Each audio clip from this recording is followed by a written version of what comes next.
Hello everyone, welcome back to our YouTube channel that is chemistry Sarathi. जनाब स्वागत है आप सभी का हमारे इस वीडियो में। तो आज की इस वीडियो में हम एटॉमिक स्ट्रक्चर के सही पीवाईक्यूज करने वाले हैं जो कि जनवरी अटेम्प्ट 2025 में पूछे गए थे, राइट। इसी प्रकार से हमने काफी सारे चैप्टर्स के पीवाईक्यूज करा दिए हैं, प्लेलिस्ट बनी हुई है, तो निश्चित तौर पर जाकर के आप हमारे चैनल को चेकआउट करें, आपको बहुत सारे पीवाईक्यूज मिलने वाले हैं, राइट। चलिए फिलहाल के लिए हम इस वीडियो को शुरू करते हैं। Question number 1, radius of the first excited state of helium ion is. तो आपको यहाँ पर रेडियस निकालना है कि इसका first excited state of helium ion. तो हीलियम आयन जैसे ही है, दैट मीन्स He2+ होने वाला है, 2+ नहीं प्लस होगा, hydrogen helium, yes helium ion, that means इसका Z इज इक्वल टू क्या हो जाने वाला है, 2 हो जाने वाला है।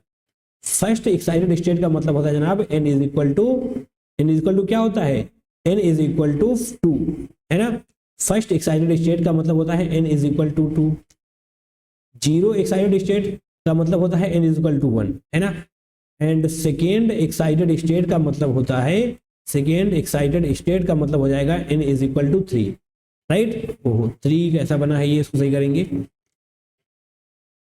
N is equal to 3, right. Second excited state के केस में। तो यहां पर आपसे पूछा गया है, किसका पूछा गया है, फर्स्ट एक्साइटेड स्टेट। तो रेडियस का फॉर्मूला पता होना चाहिए, Rn is equal to N square A0 by Z, right. सही है, N स्क्वायर, N की वैल्यू क्या है 2 to the 4 A0 divided by Z, that means 2 आने वाला है। तो इसको आप कैंसिल आउट करेंगे तो 2A0 आपका करेक्ट आंसर आ रहा होगा, दैट मीन्स ऑप्शन नंबर 2 आपका बिल्कुल सही हो जाने वाला है। Okay, now moving forward, question number 2, in multi electron atom which are the following orbitals describe 3 quantum numbers will have same energy. Same energy का मतलब हो जाएगा degenerate orbitals, right. Same energy का इतना सही मतलब होता है, यहां पर लिखा हुआ था same energy, that means N plus L अगर सेम होता है, N प्लस L जिसका भी सेम होगा उसकी एनर्जी भी सेम ही होने वाली है, राइट, यस। तो देखिए N प्लस L, यहाँ पर N प्लस L की वैल्यू क्या आने वाली है 1, यहाँ पर 2, देन 3, है ना, 2 1 3 3 to 5 3 to 5 3 to 5 3 to 5, that means D and E सही होने वाला है, दैट मीन्स ऑप्शन नंबर 4 बिल्कुल सही हो जाएगा। अरे हाँ है ना, डिजेनरेट ऑर्बिटल्स का मतलब होता है जनाब, डिजेनरेट ऑर्बिटल्स का मतलब होता है सेम एनर्जी, है ना, degenerate orbitals in absence of electric and magnetic field. Obviously बाहर से कोई भी प्रभाव नहीं पड़ना चाहिए, इलेक्ट्रिक फील्ड या फिर मैग्नेटिक फील्ड के बारे में यहाँ पर बात नहीं की जाएगी जब भी हम डिजेनरेट ऑर्बिटल्स की बात कर रहे होंगे in case of same energy. Now moving forward, question number 3 की बात कर लेते हैं।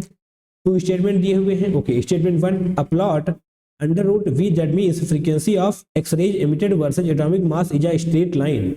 अ plot of V is equal to frequency, okay, versus atomic number is a straight line. तो क्या ये दोनों स्टेटमेंट सही हैं? स्टेटमेंट 1 के लिए जो डायग्राम बनेगा वो ऐसा कुछ बनेगा, देखेंगे बहुत ध्यान से। यहां पर आप लिखेंगे एटॉमिक मास एंड यहां पर लिखेंगे फ्रीक्वेंसी अंडर रूट में, वो भी है ना। तो इसका जो वो बनने वाला है ना ग्राफ, ऐसे एक जस्ट सेकेंड, इस प्रकार से बनने वाला है, ऐसा कुछ, है ना। तो बताइए ये स्ट्रेट लाइन लग रही है, नहीं लग रही है, दैट मीन्स स्टेटमेंट 1 गलत हो जाएगा। नाउ स्टेटमेंट 2 के बारे में देख लेते हैं, वहां कैसा डायग्राम बनेगा। स्टेटमेंट 2 में ऐसा होगा, यहाँ पर फ्रीक्वेंसी ऐसे ही होने वाली है, यहाँ पर हो जाएगा एटॉमिक नंबर, और ये कैसी लाइन बनने वाली है, ऐसी। तो क्या ये स्ट्रेट लाइन है? नहीं जनाब, ये भी स्ट्रेट लाइन नहीं है, तो स्टेटमेंट 2 भी आपका गलत हो जाने वाला है। नाउ कौन सा statement, both false, okay, option number 3 is going to be the correct one. Now moving forward, that is question number 4। यहाँ पर भी 2 स्टेटमेंट दिए हुए हैं, statement 1 and statement 2। The radii of isoelectronic species increases in the order. देखो isoelectronic species क्या होती हैं, यहाँ पर हम लिखने वाले हैं Mg 2+ Na+ F- O2 negative, है ना। ओके, तो यहाँ पर हम लिखने वाले हैं प्रोटॉन्स एंड यहाँ पर लिखने वाले हैं इलेक्ट्रॉन्स। प्रोटॉन्स कितने होंगे, जितना एटॉमिक नंबर होने वाला है ना। That means sodium magnesium 12 proton, 11 proton, 9 proton, 8 protons, great, बहुत बढ़िया। अब बात कर लेते हैं इलेक्ट्रॉन्स कितने होने वाले हैं, 12 थे, 2 पॉजिटिव, दैट मीन्स 10 यहाँ पर भी होंगे एंड यहाँ पर भी 10 होने वाले हैं। फ्लोरीन में 9 थे, एक माइनस की वजह से 10 10, दैट मीन्स इलेक्ट्रॉन सभी में सेम है, इसीलिए तो हम बोलते हैं इसको आइसो इलेक्ट्रॉनिक स्पीसीज। ओके, तो क्या इनकी रेडियाई बढ़ रही होगी इस पर्टिकुलर तरीके से, ऐसे बहुत ध्यान से देखेंगे। मान लीजिए यहाँ पर आपके पास 8 प्रोटॉन्स हैं और यहाँ पर है आपके पास 8 प्रोटॉन्स, यहाँ पर हो गए, यहाँ पर आपके पास 10 इलेक्ट्रॉन है, इस ऐसे ऐसे करके 10 इलेक्ट्रॉन आपके पास हैं, 5 6 7 8 9, 3 3 6 3 9 और 1 10। ठीक, अब जनाब आप खुद बताएं 8 प्रोटॉन ज़्यादा पावर लगा पा रहे होंगे या फिर 12 प्रोटॉन ज़्यादा पावर लगाएंगे इन इलेक्ट्रॉन्स पर? ऑब्वियसली बात है 12 प्रोटॉन ज़्यादा पावर लगा रहे होंगे in comparison to 8 protons, that means size छोटा हो जाने वाला है, इलेक्ट्रॉन और ज़्यादा करीब आने वाले हैं। इस प्रकार से जैसे जैसे आप प्रोटॉन्स बढ़ाते जाएंगे दैट मीन्स इलेक्ट्रॉन और करीब आ रहे होंगे, यानी कि साइज छोटा हो रहा होगा। जैसे जैसे प्रोटॉन बढ़ेंगे साइज छोटा हो रहा होगा, दैट मीन्स ये बिल्कुल सही है, प्रोटॉन बढ़ रहे हैं साइज छोटा हो रहा है, that means statement 1 is absolutely correct. The magnitude of electron gain enthalpy of halogen decreases in the order. तो ये ऑर्डर आपको याद होना चाहिए, बाकी ये वाला ऑप्शन भी बिल्कुल सही है। कैसे सही है? इलेक्ट्रॉन गेन एंथैल्पी का ऑर्डर आपने इनऑर्गेनिक केमिस्ट्री में जरूर से पढ़ा होगा। क्या होता है? Chlorine, fluorine, bromine and iodine, बाकी सबको सही रहता है, ये जो है यहाँ पे आ जाता है ना। Electron gain enthalpy that means statement second भी आपका बिल्कुल सही होगा, both are correct, that means option number 1 is going to be the correct one. All right, simple सा कॉन्सेप्ट है, बहुत ज़्यादा टाइम नहीं लगना चाहिए ऐसे क्वेश्चंस में, है ना। ठीक है, चलिए आगे बढ़ते हैं। और यहाँ पर अगर आपको ऐसा लग रहा है कि इलेक्ट्रॉन गेन एंथैल्पी ये चेंज क्यों होंगे, चलिए वो भी हम आपको एक्सप्लेन कर देते हैं। क्लोरीन के पास कितने, क्लोरीन जस्ट अ सेकेंड, यहाँ पर क्लोरीन लिखेंगे 17, तो 1:2 2:2 2p1, 3:2 3p1, 1:2 2:2 2p1, sorry 2p6, 1:2 2:2 2p6, 3p2 and 3p5 होने वाला है। दैट मीन्स यहाँ पर शेल्स ज़्यादा हैं, आप खुद ही सोचिए 1:2 2:2 2p6 एंड ज़्यादा शेल्स है, बट यहाँ पर फ्लोरीन के पास क्या दिक्कत है? फ्लोरीन के पास सेल्स कम है, यहाँ पर भी एक ही इलेक्ट्रॉन आना है, 3p5 है ना, दैट मीन्स यहाँ पर भी एक ही इलेक्ट्रॉन आना होगा, बट ये क्या हो गया है, ठीक है देख लेंगे बाद में, बट यहाँ पर एक ही इलेक्ट्रॉन आना है, बट यहाँ और एंड यहाँ पर भी एक ही इलेक्ट्रॉन आना है, बट क्लोरीन के पास स्पेस ज़्यादा है, दैट मीन्स इसकी इलेक्ट्रॉन गेन एंथैल्पी ज़्यादा होने वाली है, क्योंकि इलेक्ट्रॉन से मोहब्बत थोड़ी सी ज़्यादा होने वाली है in comparison to fluorine, right. तो पहले हम इसको सही करते हैं भैया, ये क्या दिक्कतें आ चुकी हैं। ओके, आई थिंक अब तो सही होना चाहिए, जस्ट सेकेंड, यस सही। तो बाकी statement 1 2 both correct, that means option number 1 is going to be the correct one. And now question number 5, for hydrogen like species which of the following graphs provide the most appropriate representation of E versus Z और a constant N. Okay, तो आपसे constant N के लिए ई versus Z का graph पूछा गया है, but इसके लिए हाइड्रोजन लाइक स्पीसीज के लिए, तो क्या तुम्हें पता है कि हाइड्रोजन लाइक स्पीसीज क्या होती हैं? Hydrogen helium plus, hydrogen helium lithium, यानी कि lithium 2+, hydrogen helium lithium beryllium 3+, right. इसी को हम बोलते हैं हाइड्रोजन लाइक स्पीसीज। इनका क्या मतलब हुआ? इसका मतलब जिसके पास सिर्फ और सिर्फ एक इलेक्ट्रॉन होगा उसी को हम हाइड्रोजन लाइक स्पीसीज बोल रहे होंगे। एंड आपको यहाँ पर क्या बोला गया है? For a constant N. Okay, तो क्या तुमने ये वाला फॉर्मूला पढ़ा है क्या? E = -13.6 Z² divide by n² electron volt. Yes, ये वाला फॉर्मूला तुमने निश्चित तौर पे पढ़ रखा है। तो जनाब यहाँ पर आपको कांस्टेंट n दे दिया गया है, देखिए लिखा हुआ है कांस्टेंट n, दैट मीन्स ये तो कांस्टेंट हो जाएगा, ये तो कांस्टेंट है ही, that means energy of the stationary state is directly proportional to Z², that is atomic number. इसका डायग्राम, सॉरी इसका ग्राफ कैसा बनेगा बताइए? ऐसे लाइन करेंगे और ऐसे करेंगे, यहाँ पर आप E को लिखने वाले हैं एंड y एक्सिस में आप यहाँ पर x एक्सिस में आप यहाँ पर Z को लिखने वाले, दैट मीन्स एटॉमिक नंबर। तो जनाब यहाँ पर Z है, Z², दैट मीन्स एनर्जी इस प्रकार से बढ़ रही होगी। अरे हाँ या ना? Z भाई तेजी से बढ़ेगा ना यार, क्योंकि स्क्वायर है, एंड यहाँ पर ये इस तरीके से होगा, ऐसा डायग्राम बनने वाला है। ओके, ऐसा डायग्राम बनने वाला है, जी हाँ ऐसा ही बनने वाला है, बट यहाँ पर जो निगेटिव साइन आपको नजर आ रहा है जो हमने भी छोड़ दिया था वो आपको नहीं छोड़ना है। इस निगेटिव की वजह से जनाब ये वाला पॉजिटिव वाला गलत हो जाएगा, पॉजिटिव वाला गलत हो जाएगा, यानी कि ये वाला ग्राफ नहीं होगा, ये वाला ग्राफ होगा। देखिए देखिए किस ऑप्शन में नजर आ रहा है आपको ऐसा ग्राफ, ऑप्शन नंबर 1 में आपको चमकता चमकता दिखाई दे जाने वाला है ना।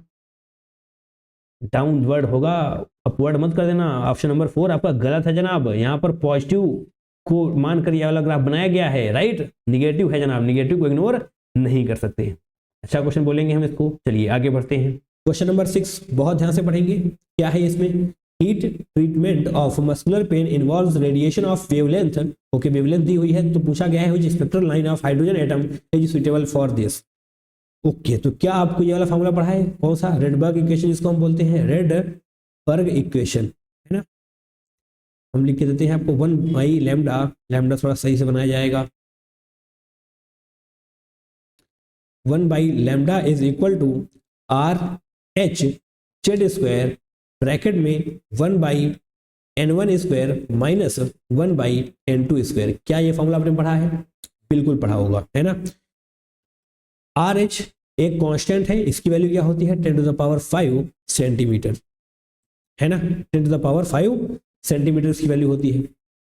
जेड की वैल्यू क्या हो जाएगी, 1 हो जाएगी, क्योंकि यहाँ पर कहीं पर तो दिया हुआ था हाइड्रोजन, हाइड्रोजन कहाँ पर था, ये रहे, यस हाइड्रोजन यहाँ पर लिखा हुआ है, दैट मीन्स जेड की वैल्यू 1 हो जाने वाली है। लैम्डा क्या है 900 नैनोमीटर को अगर आप सेंटीमीटर में कन्वर्ट करके लाना चाहेंगे तो जनाब होने वाला है 9 into 10 to the power 5 centimetre. अगर समझ में नहीं आया है तो पहले इसको 9 into 10 to the power minus 9 किसमें हो जाएगा, 9 into 10 to the power minus 7 हो जाने वाला है मीटर में, है ना, क्योंकि 900 into 10 to the power minus 9 होगा, that means 9 into 10 to the power minus 7 metre होने वाला है। फर्दर इसको जब सॉल्व करेंगे तो 9 into 10 to the power minus 5 centimetre हो जाने वाला है। हमने सेंटीमीटर में क्यों लिया, क्योंकि जनाब ये भी सेंटीमीटर में ही है ना।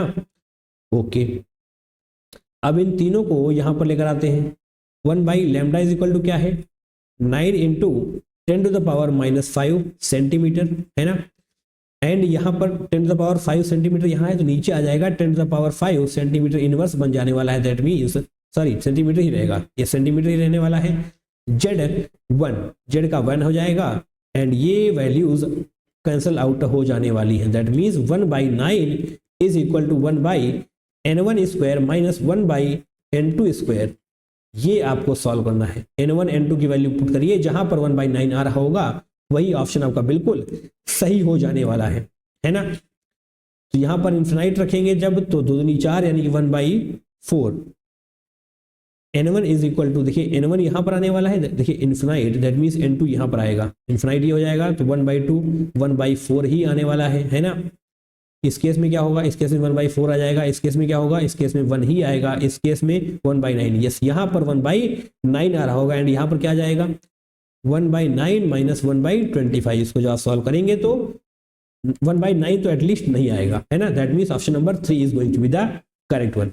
Alright, now moving forward, if A0 is denoted as the Bohr radius of hydrogen atom, then what is the de Broglie wavelength lambda of the electron present in the second orbit of hydrogen atom? Okay, ये question थोड़ा सा अच्छा बोलेंगे हम इसको, क्यों, क्योंकि यहाँ पर एंगुलर मोमेंटम वाला फार्मूला आपको याद होना चाहिए। एंगुलर मोमेंटम वाला फार्मूला क्या होता है, mvr is equal to nh upon 2 pi r, that is radius, क्या होता है रेडियस, ए नॉट लिखना पड़ेगा हमको, N square A not divide by Z होता है, N square A not divide by Z होता है। जेड यानी कि कहाँ है हाइड्रोजन एटम, यस, यानी कि जेड की वैल्यू 1 हो जाने वाली है, सेकेंड ऑर्बिट यानी कि 2 की एन की वैल्यू 2 होने वाली, दैट मीन्स 4 ए नॉट आ जाने वाला है आर, ठीक है, यस।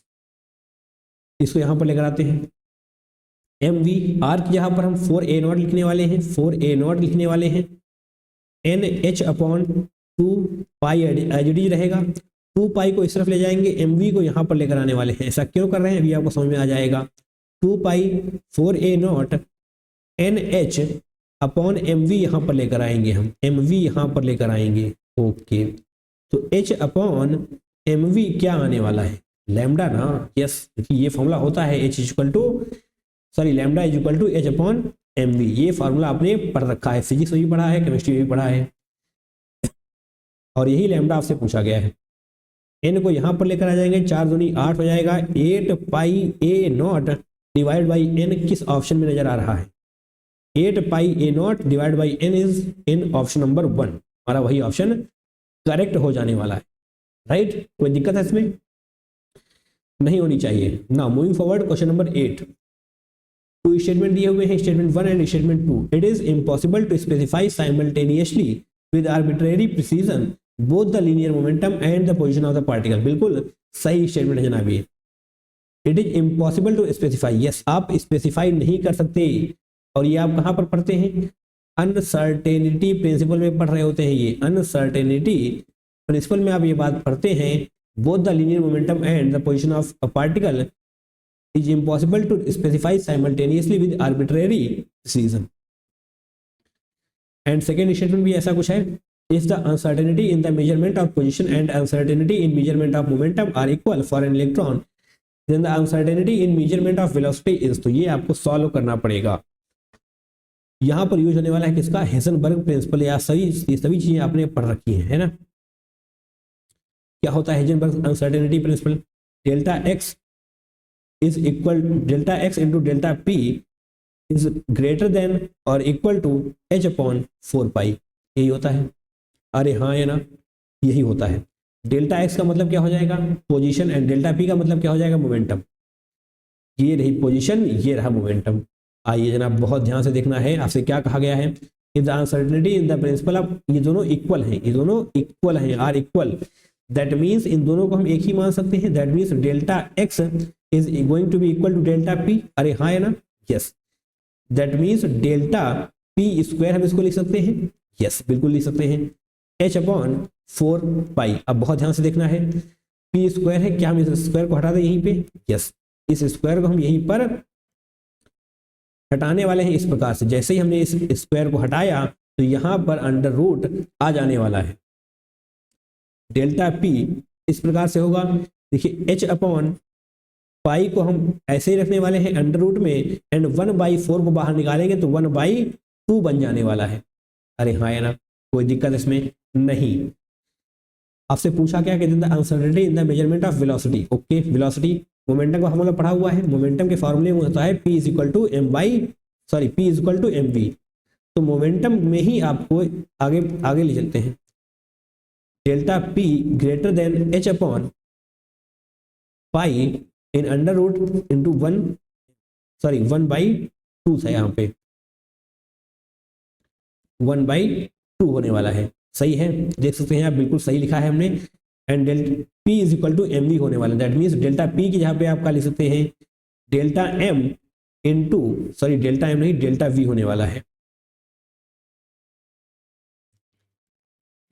डेल्टा m नहीं, डेल्टा v होगा, है ना, delta v dot m, mv होता है मोमेंटम, यस। ऐसे करेंगे, ये ऐसे ही आने वाला है h/2 पाई, नहीं सिर्फ पाई, ये 2 तो बाहर ऑलरेडी जा चुका है इस प्रकार से, 1/2। एंड इस मास को यहां पर भी लेकर आ जाएंगे 1/m, इसको यहां से हटा देते हैं तो क्या आ रहा है? Under root h upon pi into 1/2m into 1/2m, under root h upon pi into 1/2m। That means option number, sorry statement 2 भी आपका बिल्कुल सही है, यानी कि both statement are correct. Option number 3 is going to be the correct one. अरे हाँ है ना, यस, दोनों स्टेटमेंट बिल्कुल सही है। ये वाला थोड़ा सा करके देखना था, बाकी पहला वाला स्टेटमेंट तो आपको डायरेक्टली आता ही होगा, है ना। अगर कोई दिक्कत होती है तो कमेंट करिएगा जरूर, हम रिप्लाई करने की पूरी कोशिश कर रहे होंगे अपनी तरफ से, है ना। चलिए question number 9, statement 1 statement 2। For a given shell the total number of allowed orbitals is given by n square. बताइए क्या ऐसा ही होता है? For a given shell the total number of allowed orbitals is given by n square. तो बिल्कुल सही statement है जनाब, ये यही तो पढ़ा है आपने बचपन से ही। Okay,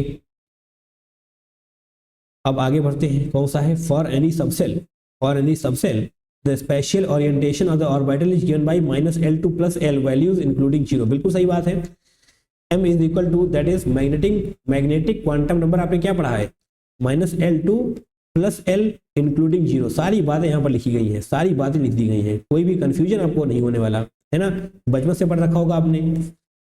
m that is magnetic quantum number is equal to -L2 + L including 0, यानी कि स्टेटमेंट 1 भी सही है, 2 भी सही है, सभी सही है, यानी कि स्टेटमेंट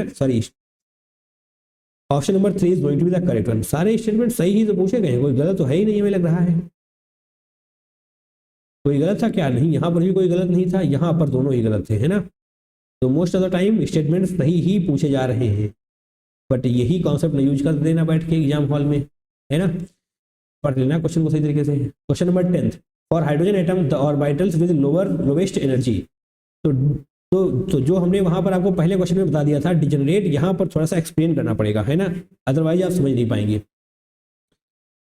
चलिए जनाब देखते हैं, हाइड्रोजन एटम की बात कर रहे हैं या फिर यस लिखा भी हुआ है फॉर हाइड्रोजन एटम, तो बहुत ध्यान से सुनना है। In hydrogen atom the orbitals in a shell are degenerate. Degenerate का मतलब वहां पर भी हमने आपको बताया था, डिजेनरेट का मतलब होता है सेम एनर्जी, डिजेनरेट का मतलब हो जाता है सेम एनर्जी, है ना, सेम एनर्जी ऑफ इलेक्ट्रॉन्स, है ना।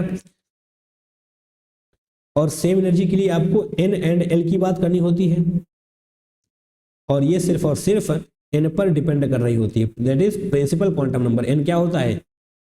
प्रिंसिपल क्वांटम नंबर, है ना, प्रिंसिपल क्वांटम नंबर। n जितना ज्यादा होगा एनर्जी उतनी ही ज्यादा होने वाली है, बट आपसे क्या पूछा गया है? Lowest energy. लोवेस्ट एनर्जी का मतलब हो जाएगा जिसका n सबसे कम होगा उसकी एनर्जी भी सबसे कम हो जाने वाली है, राइट। ओके, तो पता है ना यहाँ पर n और l क्या है? n इज इक्वल टू, देखिए पहले के केस में क्या है, n इज इक्वल टू 4 और l इज इक्वल टू क्या हो जाएगा 0। SPDF, l की वैल्यू क्या होने वाली है? 0 1 2 3, ठीक है। l मतलब एजीमुथल क्वांटम नंबर, है ना। और n क्या होता है? जो यहाँ पर नंबर लिखे होते हैं उसके आगे 4 3 3 3 4, ये सभी क्या होते हैं?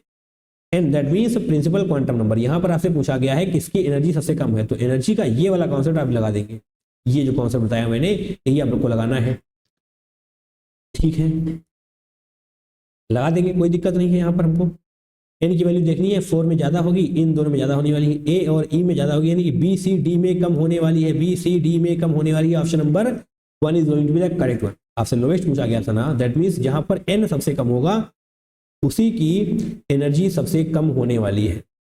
एंड क्वेश्चन नंबर 11 भी ऐसा ही है, यस। तो question number 10, question number 11 and एक क्वेश्चन और पीछे पूछा गया था, वो भी ऐसा ही कुछ था। अगर क्वेश्चन नंबर 10 समझ में नहीं आया है, थोड़ा सा भी डाउट रहा है, तो क्वेश्चन नंबर 11 आपके सारे डाउट्स को क्रिस्टल क्लियर कर देने वाला है। एक बार फिर से वही बात, degenerate means same energy, same energy of same energy, है ना। बट हाँ ये ध्यान रखना है, in the absence of electric field and magnetic field, ये हम आपको बताना भूल रहे हैं, बट यहाँ पर लिखा हुआ था उसको आपको याद में रखना है, क्योंकि बाहर से आप कुछ भी छेड़खानी नहीं कर सकते, जो भी स्टैंडर्ड स्टेट होती उन्हीं में माना जाएगा, in absence of electric field and magnetic field. Alright, yes, ये सारी बातें अंडरस्टूड हैं, ये बताने की जरूरत ना पड़े। और डिजेनरेट क्या होता है? डिजेनरेट आपको नहीं समझ में आ रहा तो ये होता है डिजेनरेट। ये p ऑर्बिटल है, मान लीजिए ये px है, ये py है, ये pz है, तो ये डिजेनरेट ऑर्बिटल्स है, यानी कि इनकी एनर्जी सेम ही होने वाली है, इसीलिए तो n is equal to same होता है। अरे हाँ है ना, यस।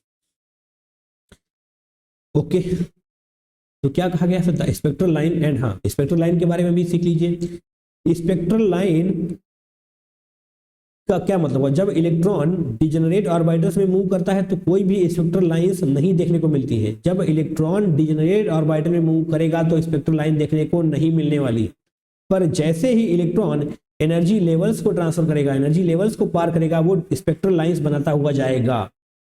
दैट मीन्स आप शॉर्ट नोट कॉपी में लिख सकते हैं कि डिजेनरेट ऑर्बिटल्स में हमको स्पेक्ट्रल लाइंस देखने को नहीं मिलने वाली, बट जैसे ही एनर्जी लेवल्स को टच किया जाएगा, एनर्जी लेवल्स बदलने वाले हैं, उसी प्रकार से स्पेक्ट्रल लाइंस ड्रॉ होती चली जाएंगी। Alright, crystal clear? इन बातों को जरूर से लिख लेना है, क्योंकि जनाब क्वेश्चन इन्हीं पे सॉल्व होने वाले हैं। A spectral line will be observed for a 2px 2py transition. नहीं, ऐसा नहीं होने वाला। क्यों नहीं होने वाला? क्योंकि जनाब ये डिजेनरेट ऑर्बिटल्स है, सेम एनर्जी है, सेम एनर्जी मतलब कोई भी स्पेक्ट्रल लाइन आपको देखने को नहीं मिलने वाली। 2px and 2py। स्टेटमेंट 2 क्या है? 2px and 2py are degenerate orbitals. बिल्कुल सही, अभी भी हमने आपको बताया। Statement 1 is false, second is true, option number second is true. All right, crystal clear. I think ये हम आ चुके हैं अपने लास्ट क्वेश्चन पे, क्वेश्चन नंबर 12, एंड ये भी उसी प्रकार से है। एक बार फिर से देखेंगे, ये भी उसी प्रकार से ही है। 1s 2d 3d 4s, यहाँ पर भी कुछ बातें हैं क्या, which of the following is are, अच्छा यहाँ पे नॉट करेक्ट पूछा गया है, ध्यान से जना, ध्यान से थोड़ा, है ना। Not correct with respect to energy of atomic orbitals. देखिए एनर्जी ऑफ एटॉमिक ऑर्बिटल्स, जैसे जैसे n बढ़ेगा एनर्जी ऑफ एटॉमिक ऑर्बिटल्स बढ़ने वाली है, राइट, बता चुके हैं हम आपको। यस, n बढ़ रहा है ना, 1 2 3 4, एनर्जी बढ़ेगी ना, बिल्कुल बढ़ेगी, बट यहाँ पर नॉट करेक्ट पूछा गया है, ध्यान रखिएगा इस बात को। फिलहाल ये वाला जो कुछ लिखा है सही है। 1s greater than 1s smaller than 2s is equal to 2p, यहाँ पर समझिएगा बात ध्यान से, ये है क्या, डिजेनरेट ऑर्बिटल्स, है ना। दैट मीन्स देखिए यहाँ पर n आपको इक्वल नजर आ रहा है, अरे n इक्वल नजर आ रहा है ना, 2s2p, दैट मीन्स n अगर इक्वल है तो ये वाला कॉन्सेप्ट आप लगा सकते हैं, n ग्रेटर एनर्जी ज्यादा, n कम एनर्जी कम, n is equal to, n अगर सेम है दैट मीन्स एनर्जी भी सेम होने वाली है, तो एनर्जी यहाँ पर सेम, यहाँ पर सेम, ऑप्शन नंबर ये बी वाला भी सही हो जाएगा, ये गलत हो जाएगा, है ना। 1s 2s यहाँ पर तो सही है, बट यहाँ पर गलत हो जाएगा, 2s2p में सेम होना चाहिए, यहाँ पर 1 2, ये तो बहुत ही गलत है ना, तो ये भी गलत, बट गलत पूछा गया, that means C and D वाला कहाँ पर है, option number 3 is going to be the correct one, right. तो जनवरी अटेम्प्ट के क्वेश्चंस तो आपने सॉल्व कर लिए, अब हम अप्रैल अटेम्प्ट के नेक्स्ट वीडियो में करने वाले हैं, है ना। So thank you so much for watching this video till the end, है ना। इसी प्रकार से पीवाईक्यूज की प्रैक्टिस करते रहिए, हमारे चैनल को सब्सक्राइब जरूर से कर देना है ताकि आपको ऐसे कंटेंट की नोटिफिकेशंस मिलती रहे। ओके, तो चलिए मिलेंगे इस दूसरे वीडियो में, till then take care, tata bye bye and I love you all, right.